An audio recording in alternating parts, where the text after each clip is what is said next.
Hello, this is Tony Heller from RealClimateScience.com, setting the record straight about climate. This is a very short clarification video. Viewers had questions about a couple of my recent videos, and I'm going to briefly address them here. I included this diagram in my Greta Makes the Planet Hot as Venus video. The diagram shows that Earth's troposphere cools 10 degrees Celsius with each kilometer gain in elevation. And I made the point that it doesn't matter how much water vapor there is in the atmosphere as long as the humidity is below 100%. This is important because water vapor is the primary greenhouse gas on Earth. And it tells us that the lapse rate in the atmosphere is independent of the amount of greenhouse gas. The confusion comes in with the term dry adiabatic lapse rate. There's a different lapse rate which is smaller for saturated air. It is frequently called the wet adiabatic lapse rate. It is different from the dry adiabatic rate because of the latent heat of water evaporating and condensing.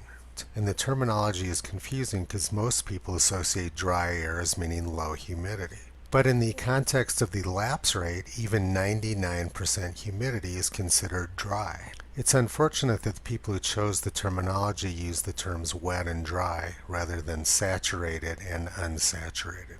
But the key point is that the amount of greenhouse gas in the atmosphere has no impact on the dry adiabatic lapse rate, other than a minor effect of different molecular weights, which is not important in Earth's atmosphere because CO2 is only 0.04% of the atmosphere.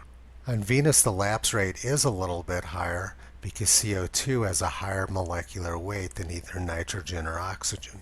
This causes a larger pressure increase on Venus across 1 kilometer of the atmosphere. This is fairly technical, and I expect there will be more questions raised by what I just said. The other slide which caused confusion is this one from the World Starts in 1960 video. People couldn't understand why it was a problem that Zeke started his temperature trend at the low point in sea ice. The reason is because it was warm prior to 1960. That's why sea ice was declining, because the air temperature was warm. But after 1960, it got cold and sea ice expanded very rapidly. So what Zeke from Berkeley Earth did was he cut off all the warm years prior to 1960 and started right at the beginning of the cold years.